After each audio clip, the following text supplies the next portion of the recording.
നമുക്ക് എല്ലാവർക്കും അറിയാം പേഴ്സണൽ ഹൈജീൻ എന്ന് പറഞ്ഞാൽ എന്താണെന്നുള്ളത്. നമ്മുടെ ഫിസിക്കൽ ബോഡി നമ്മൾ എപ്പോഴും ക്ലീൻ ആക്കി വെക്കില്ലേ? നമ്മൾ ബ്രഷ് ചെയ്യും, കുളിക്കും, അതുപോലെ തന്നെ ഷേവ് ട്രിമ്മൊക്കെ ചെയ്യും. അപ്പോൾ അതുപോലെ നമ്മുടെ ഫിസിക്കൽ ബോഡി നമ്മൾ എപ്പോഴും ക്ലീൻ ആക്കി വെക്കാൻ ശ്രമിക്കാറുണ്ട്. എന്തുകൊണ്ടാണ്? അല്ലെങ്കിൽ നമുക്കറിയാം നമ്മൾ സ്മെല്ല് ചെയ്യുന്നു, നമ്മുടെ ബോഡിയിൽ ഡേർട്ട് നിൽക്കുന്നു, അതുപോലെ തന്നെ അതിലൂടെ നമുക്ക് ഇൻഫെക്ഷൻ വരും എന്നൊക്കെ നമുക്കറിയാം. അതുകൊണ്ടാണ് നമ്മളെപ്പോഴും ക്ലീൻ ആക്കി വെക്കണേ. അപ്പോൾ നിങ്ങൾ എപ്പോഴെങ്കിലും ചിന്തിച്ചിട്ടുണ്ടോ ഫിസിക്കൽ ബോഡി നമ്മൾ ക്ലീൻ ആക്കി വെക്കുന്ന പോലെ നമുക്ക് നമ്മുടെ മൈൻഡും ക്ലീൻ ആക്കി വെക്കണം എന്നുള്ളത്? നമ്മുടെ ബോഡിയിൽ ഇങ്ങനെ എന്തെങ്കിലും ഡേർട്ടോ ഡസ്റ്റോ ഒക്കെ അക്യുമുലേറ്റ് ആവണ പോലെ നമ്മുടെ മൈൻഡിലും എവറി ഡേ ഓരോന്ന് കളക്ട് ആവുന്നുണ്ട്.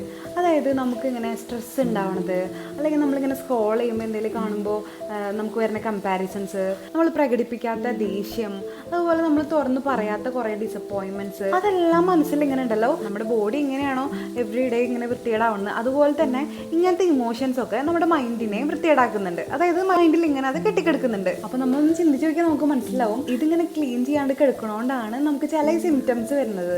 ഇതുപോലെ overthinking, anxiety, emotional outburst, burnout, അങ്ങനത്തെ സിംറ്റംസ് ഒക്കെ വരാൻ കാരണം ഈ മൈൻഡ് ക്ലിയർ ചെയ്യാത്തതുകൊണ്ടാണ്. സോ ജസ്റ്റ് ലൈക്ക് നമ്മൾ ഫിസിക്കൽ ഹൈജീൻ മെയിൻറ്റെയിൻ ചെയ്യുന്ന പോലെ തന്നെ നമുക്ക് മെൻ്റൽ ഹൈജീൻ നിർബന്ധമാണ്. അത് നമ്മൾ എന്തായാലും ചെയ്തിരിക്കണം. അതുപോലെ ഇത് ഇയർലിയോ അല്ലെങ്കിൽ നമുക്ക് എന്തെങ്കിലും അത്യാവശ്യം വരുമ്പോഴോ നമ്മൾ ബുദ്ധിമുട്ടിലാവുമ്പോഴോ മാത്രമല്ല ഇത് ചെയ്യേണ്ടത്. വീക്ക്ലി നമുക്ക് ഈ മൈൻഡ് ക്ലിയർ ചെയ്ത് കൊണ്ടുപോകണം. സോ ഇന്ന് ഞാൻ ഷെയർ ചെയ്യാൻ പോണത് 5 ഇമോഷണൽ ഹൈജീൻ ഹാബിറ്റ്സ് ആണ്. അത് നിങ്ങൾക്ക് എല്ലാ വീക്കിലും ചെയ്യേണ്ട ഒരു കാര്യമാണ്. അത് ചെയ്ത് കഴിഞ്ഞാൽ ശരിക്കും നിങ്ങൾ തന്നെ ഭയങ്കര ലൈറ്ററായിട്ട് തോന്നും, നിങ്ങൾ ക്ലീൻ ആയിട്ട് തോന്നും, അതുപോലെ തന്നെ നിങ്ങൾ കുറച്ചുകൂടി സ്ട്രോങ് ആയിട്ടൊക്കെ തോന്നും. ഫസ്റ്റ് ഹാബിറ്റ് എന്ന് പറയുന്നത് ഇമോഷണൽ ഡസ്റ്റിംഗ് ആണ്. അപ്പം നമ്മൾ വീക്കിൽ എപ്പോഴെങ്കിലും ഫ്രീ ആയിട്ടിരിക്കുമ്പോൾ, ഇപ്പോൾ ഈവൻ സൺഡേ അല്ലെങ്കിൽ ഫ്രൈഡേ ഏതെങ്കിലും ദിവസം ഒരു 10 മിനിറ്റ് എടുത്തിട്ട് ഒന്ന് ആലോചിച്ച് നോക്കാം. നമ്മൾ ഇങ്ങനെ മൈൻഡിൽ ഏതെങ്കിലും ഇമോഷൻ ഇങ്ങനെ ക്യാരി ചെയ്ത് കൊണ്ടുപോകുന്നുണ്ടോ, നമുക്കിപ്പോൾ ഉള്ള ബുദ്ധിമുട്ട് എന്താണ് എന്നൊന്ന് ആലോചിച്ച് നോക്കുക. നമ്മുടെ ഇമോഷൻ പലതും ആവാം. ചിലപ്പോൾ ദേഷ്യമാവാം, അല്ലെങ്കിൽ കൺഫ്യൂഷൻ ആവാം, അല്ലെങ്കിൽ നമുക്ക് വിഷമമാവാം, അല്ലെങ്കിൽ ഇപ്പോൾ കുറ്റബോധമാവാം, എന്ത് വേണമെങ്കിലും ആവാം. അപ്പോൾ അതൊന്ന് ആലോചിച്ചിട്ട് ഒന്ന് എഴുതി വയ്ക്കുക. അല്ലെങ്കിൽ നമ്മൾ മനസ്സിൽ എന്തെങ്കിലും പറഞ്ഞു നോക്കുക, നമുക്ക് എന്തുകൊണ്ടാണ് അത് വന്നത്, അതുപോലെ എന്താണ് നമ്മളിങ്ങനെ മനസ്സിലിട്ട് കൊണ്ടുനടക്കാനുള്ള കാരണം.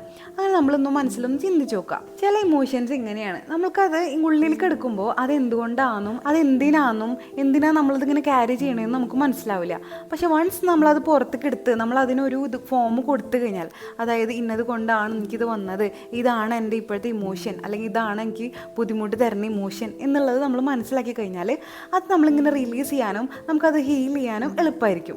അതിങ്ങനെ അറിയാണ്ട് ഇങ്ങനെ കുമിഞ്ഞു കൂടി കിടക്കുകയാണ് ഉള്ളിൻ്റെ ഉള്ളിലെങ്കിലാണ് നമുക്കതൊരു ബുദ്ധിമുട്ടായിട്ട് മാറാം. അത് വൺസ് നമ്മളതിനൊരു ഫോം കൊടുത്ത് നമ്മളിത് മനസ്സിലാക്കി കഴിഞ്ഞാൽ അത് പെട്ടെന്ന് അത് സോൾവ് ആക്കി എടുക്കാൻ പറ്റും.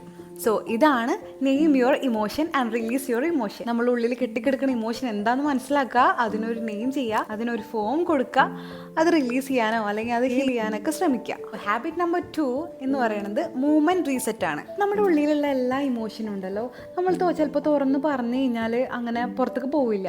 ചില കാര്യങ്ങൾ നമ്മുടെ ഉള്ളിൽ തന്നെ ഇങ്ങനെ സ്റ്റക്കായിട്ട് കിടക്കും. നമ്മളെപ്പോഴും പറയില്ലേ നമ്മുടെ ഫീലിങ്സ് ഷെയർ ചെയ്യണം, അപ്പോൾ നമുക്കൊരു സമാധാനം കിട്ടുന്നൊക്കെ. ചില ഫീലിങ്സ് നമുക്ക് പറഞ്ഞു കഴിഞ്ഞാൽ പുറത്തേക്ക് പോകണമെന്നില്ല. ഹാബിറ്റ് എന്താ വെച്ചാൽ നമ്മുടെ ഇഷ്ടമുള്ളൊരു മ്യൂസിക്കോ അല്ലെങ്കിൽ ഇഷ്ടമുള്ളൊരു പാട്ടൊക്കെ വെച്ചിട്ട് നമ്മൾ ചുമ്മാ ഫ്രീലി മൂവ് ചെയ്യുക. അതായത് നമുക്ക് ഡാൻസ് ചെയ്യുക, ചുമ്മാ സ്ട്രെച്ച് ചെയ്യുക, ഡാൻസ് ചെയ്യുക, നമ്മൾ തന്നെ നടന്നു പോവുക. നമുക്ക് റൂളൊന്നും വെക്കണ്ട, ചുമ്മാ നമ്മൾ ഡാൻസ് ചെയ്യുക, ഫ്രീലി നമ്മളെ ഇമോഷൻസിനെ പുറത്ത് കൊണ്ടുവരിക. അപ്പോൾ ഡാൻസ് കളിക്കുക എന്ന് പറയുമ്പോൾ സ്റ്റെപ്പൊക്കെ ഇടുക അല്ലെങ്കിൽ കൊറിയോഗ്രാഫി അങ്ങനെയൊന്നല്ല കേട്ടോ ഉദ്ദേശിക്കുന്നത്. ചുമ്മാ വെറുതെ നമ്മൾ ഫ്രീലി നമ്മുടെ ബോഡിക്ക് ഒരു മൂവ്മെൻറ്റ് കൊടുക്കുക. അതാണ് നമ്മൾ ഈ ഡാൻസ് ചെയ്യുമ്പോൾ നമുക്ക് ചിലപ്പോൾ ചിരി വരാം, നമ്മളെ തന്നെ മറന്ന് ചിലപ്പോൾ നമ്മൾ ഡാൻസ് ചെയ്യും. അപ്പോൾ കുറേ ഇമോഷൻസ് ഒക്കെ നമുക്കിങ്ങനെ പുറത്ത് കളയാനായിട്ട് ഹെൽപ്പ് ചെയ്യും. അപ്പോൾ ഇതെങ്ങനെയാണെന്ന് വെച്ച് കഴിഞ്ഞാൽ നമ്മൾ വീക്കിലി എപ്പോഴെങ്കിലും ഇത് ചെയ്ത് കഴിഞ്ഞാൽ നമ്മുടെ ബോഡി മൂവ് ചെയ്യുമ്പോൾ തന്നെ നമ്മുടെ ഇമോഷൻസ് ഇങ്ങനെ റെസിഡ്യൂ ആയിട്ട് കിടക്കുന്നതൊക്കെ ഇങ്ങനെ റിലീസ് ചെയ്യും. നമ്മൾ റിലാക്സ് ചെയ്ത് ഒന്നും നോക്കണ്ട, അങ്ങോട്ട് മൂവ് ചെയ്യുക, അതാണ് വേണ്ടത്. ഹാബിറ്റ് നമ്പർ 3 എന്ന് പറയുന്നത് ഇമോഷണൽ ബൗണ്ടറീസ് ആണ്. നമ്മളൊരു വീക്കിൽ എപ്പോഴെങ്കിലും ഒരു നോ പറയാം. നമുക്ക് വേണ്ടാത്തൊരു കാര്യം, നമുക്ക് ചെയ്യണ്ടെന്ന് തോന്നുന്ന ഒരു കാര്യം, അല്ലെങ്കിൽ ഇത് നമ്മൾ ചെയ്താൽ ശരിയാവില്ല എന്ന് തോന്നുന്ന ഒരു കാര്യം, അത് നമ്മൾ സ്റ്റേണായിട്ട് നമ്മൾ ഡയറക്റ്റായിട്ട് ഒരു നോ പറയാം.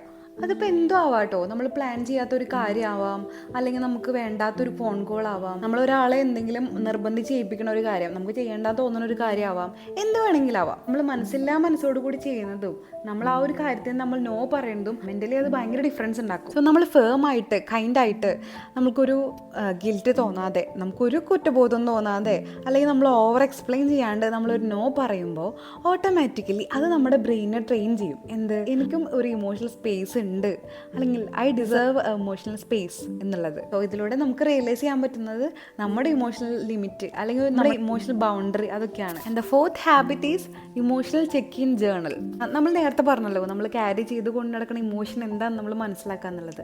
അതുപോലെ തന്നെ എന്തെങ്കിലും ഒരു സത്യം നമ്മൾ മറച്ചു വെക്കുന്നുണ്ടാവും, ആരോടും പറയാതെ, അല്ലെങ്കിൽ നമുക്ക് തോന്നി പക്ഷെ നമുക്ക് പറയാനൊരു ബുദ്ധിമുട്ട്, അങ്ങനെ എന്തെങ്കിലും ഒരു സത്യം ഉണ്ടാവും.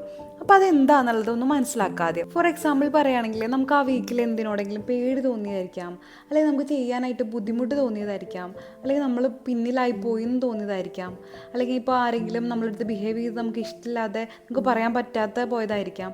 അങ്ങനെ എന്തെങ്കിലുമൊക്കെ ഒരു കാര്യം നമ്മുടെ വീക്കിൽ സംഭവിച്ചിട്ടുണ്ടെങ്കിൽ അതൊന്നും മനസ്സിലെ ഒന്ന് ആലോചിച്ചിട്ട് അതൊന്ന് എഴുതി വെക്കാം. ഇങ്ങനത്തെ ഒരു കാര്യം നമ്മൾ എഴുതി വെക്കുമ്പോൾ ഓട്ടോമാറ്റിക്കലി എന്താ സംഭവിക്കണമെന്ന് വെച്ച് കഴിഞ്ഞാൽ നമ്മളത് ഫിക്സ് ചെയ്യാനോ അതിന് പിന്നാലെ നമ്മൾ പോണില്ല. നമ്മുടെ ഉള്ളിലുണ്ട്, പക്ഷെ നമ്മളത് അവോയ്ഡ് ചെയ്ത് കളയണ ഒരു കാര്യം നമ്മൾ ചുമ്മാ ഹോണസ്റ്റായിട്ട് എഴുതി വെക്കുന്നു, അതേ ഉള്ളൂ, അത്രയും നമ്മൾ ചെയ്യുന്നുള്ളൂ. പക്ഷേ അത് നമുക്ക് കൂടുതലും നമ്മളെ തന്നെ വിശ്വസിക്കാനായിട്ട് ഹെൽപ്പ് ചെയ്യുന്നുണ്ട്. അതുപോലെ നമുക്ക് എന്തോ ഒരു ഇമോഷണൽ ഫ്രീഡം കിട്ടിയ പോലെ തോന്നും. ഇങ്ങനെയുള്ള ചില പെയിൻസ് അത് നമ്മൾ എഴുതി വെക്കുമ്പോൾ അതിൽ നമ്മൾ അതിലും കൂടുതൽ വലിയ പ്രോബ്ലം നമ്മൾ ഫേസ് ചെയ്യാൻ പോകുന്നുണ്ടാവും. അതൊക്കെ ചിലപ്പോൾ നമുക്ക് ലൈറ്ററായിട്ട് തോന്നും, നമുക്ക് എന്തോ ഇമോഷണൽ ഫ്രീഡം കിട്ടിയ പോലെ തോന്നും. ഇതിലൂടെ നമുക്ക് കുറച്ച് കാര്യങ്ങൾക്ക് മനസ്സിലാക്കിയെടുക്കാം. നമുക്കൊരു ഇമോഷണൽ ക്ലാരിറ്റി കിട്ടും. എന്തൊക്കെ നമ്മുടെ മനസ്സിൽ കുമിഞ്ഞു കൂടി കിടക്കുന്നുണ്ട്, അത് നല്ല കാര്യമാണോ ചീത്ത കാര്യമാണോ, അങ്ങനത്തെ കാര്യങ്ങളൊക്കെ നമ്മൾ എപ്പോഴും റിയലൈസ് ചെയ്യേണ്ടതാണ്. അപ്പോൾ ഇതാണ് വീക്കിലി ഇത് നമ്മൾ ചെയ്ത് കഴിഞ്ഞാൽ ഒരു ഇമോഷണൽ ക്ലാരിറ്റി കിട്ടും. So the last and final habit എന്ന് പറയുന്നത് സെൽഫ് സൂതിങ് റിച്വൽ. നമ്മൾ എവറി വീക്ക് നമ്മളോട് തന്നെ ചെയ്യേണ്ട ഒരു കാര്യമുണ്ട്. നമ്മളോട് തന്നെ ഒരു ദയ കാണിക്കുക. ഞാൻ എപ്പോഴും പറയാറുള്ള പോലെ തന്നെ നമുക്ക് നമ്മുടേതായ കുറച്ച് ടൈം കൊടുക്കുക.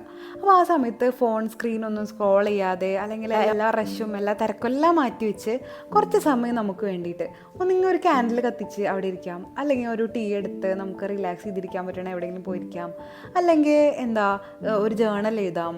അങ്ങനെ എന്തെങ്കിലും ഒരു കാര്യം നമ്മൾ ആ സമയത്ത് നമുക്ക് വേണ്ടി ചെയ്യാം. അല്ലെങ്കിൽ ഇപ്പോൾ നമ്മൾ മിററിൽ നോക്കി നമ്മളോട് തന്നെ സംസാരിക്കുക, നമുക്ക് പറയാനുള്ള കാര്യം നമ്മളോട് തന്നെ തുറന്നു പറയുക, ഇതൊക്കെ ചെയ്യാം കേട്ടോ. സോ നമുക്ക് ആ വീക്കിൽ ഉണ്ടായിരുന്ന പ്രഷറൊക്കെ മാറ്റി വയ്ക്കാനും, അല്ലെങ്കിൽ നമുക്ക് ആ വീക്കിൽ ഉണ്ടായിരുന്ന ബുദ്ധിമുട്ടുകളൊക്കെ ആ ഒരു 15 മിനിറ്റ്സിൽ ഒന്ന് റീസെറ്റാക്കി എടുക്കുക, അതാണ് വേണ്ടത്. സോ ഇതാണ് ഞാൻ പറഞ്ഞ 5 ഇമോഷണൽ ഹൈജീൻ ഹാബിറ്റ്സ്. ഇതിൽ ഏതെങ്കിലും 2 കാര്യമോ അല്ലെങ്കിൽ 3 കാര്യമോ നമ്മൾ വീക്കിലി ചെയ്യുകയാണെങ്കിൽ നമ്മൾ കുറച്ചും കൂടി കാം ആയിട്ടുള്ള പോലെ ഫീൽ ചെയ്യും, നമുക്ക് നമ്മൾ തന്നെ കുറച്ചും കൂടി ലൈറ്ററായിട്ട് ഫീൽ ചെയ്യും, നമ്മൾ കുറച്ചുകൂടി സ്ട്രോങ്ങർ ആവണ പോലെയൊക്കെ ഫീൽ ചെയ്യും. സീരിയസ്ലി ട്രസ്റ്റ് മീ, ഇതിലേതെങ്കിലും 2 ഹാബിറ്റെങ്കിലും നിങ്ങൾക്ക് ചെയ്യാൻ പറ്റുകയാണെങ്കിൽ നിങ്ങൾ ആ വീക്ക് മൊത്തം ഉണ്ടായ സ്ട്രെസ്സൊക്കെ മാറി കിട്ടാനും നമ്മൾ കുറച്ചുകൂടി സ്ട്രോങ്ങർ ആയിട്ട് പോയാലൊക്കെ ഫീൽ ചെയ്യും. നമ്മൾ മെയിനായിട്ട് മനസ്സിലാക്കേണ്ട ഒരു കാര്യമാണ് ഫിസിക്കൽ ഹൈജീൻ പോലെ തന്നെ ഇമോഷണൽ ഹൈജീൻ നമുക്ക് അത്യാവശ്യമാണ്. അത് നമ്മുടെ നീഡാണ്. നമ്മുടെ മൈൻഡ് നമ്മളെപ്പോഴും ക്ലിയർ ആക്കി വെക്കണം, റിലാക്സ്ഡ് ആക്കി വെക്കണം. സോ നമ്മുടെ ഇന്നത്തെ വീഡിയോ ഇത്രയേ ഉള്ളൂ. നിങ്ങൾക്ക് ഈ വീഡിയോ ഹെൽപ്ഫുള്ളായിട്ട് തോന്നുകയാണെങ്കിൽ ഷെയർ ചെയ്യണം, ഈ വീഡിയോ ലൈക്ക് ചെയ്യണം. നിങ്ങൾ എൻ്റെ ചാനൽ ആദ്യമായിട്ട് കാണുകയാണെങ്കിൽ സബ്സ്ക്രൈബ് ചെയ്യണം. അപ്പോൾ thank you so much for watching.